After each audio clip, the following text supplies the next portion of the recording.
ગુજરાત પર ફરી એક વખત કુદરતી આફતના વાદળો ઘેરાયા છે। હવામાન વિભાગે રાજ્યભરમાં ભારે પવન સાથે વરસાદની આગાહી કરી છે। હવામાન વિભાગના જણાવ્યા અનુસાર અમદાવાદ, ગાંધીનગર, ખેડા, આણંદ, વડોદરા, ભરૂચ અને સુરત સહિત દક્ષિણ ગુજરાતના તમામ જિલ્લાઓમાં વરસાદી સિસ્ટમ સક્રિય થઈ છે। એટલું જ નહીં, સૌરાષ્ટ્રના રાજકોટ, જૂનાગઢ, અમરેલી, ગીર સોમનાથ અને ઉત્તર ગુજરાતના બનાસકાંઠા, પાટણ, મહેસાણામાં પણ ગાજવીજ સાથે વરસાદની શક્યતા છે। પવનની ગતિ 40 કિલોમીટર પ્રતિ કલાક સુધી પહોંચી શકે છે, જેને જોતા માછીમારોને દરિયો ન ખેડવા ખાસ સૂચના આપવામાં આવી છે। આ આફતની અસર અમદાવાદમાં પણ જોવા મળી છે। મોડી રાત્રે ફૂંકાયેલા ભારે પવનના કારણે શહેરમાં 10 થી વધુ સ્થળોએ વૃક્ષો ધરાશાયી થયા છે।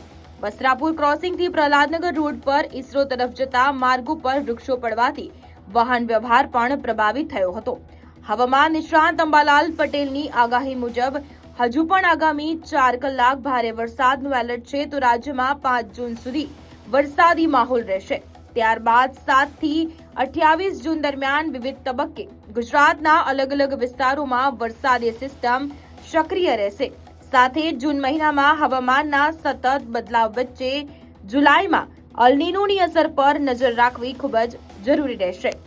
આવા જ વિડીયો માટે આપ જોડાયેલા રહો સંદેશ ડિજિટલ સાથે।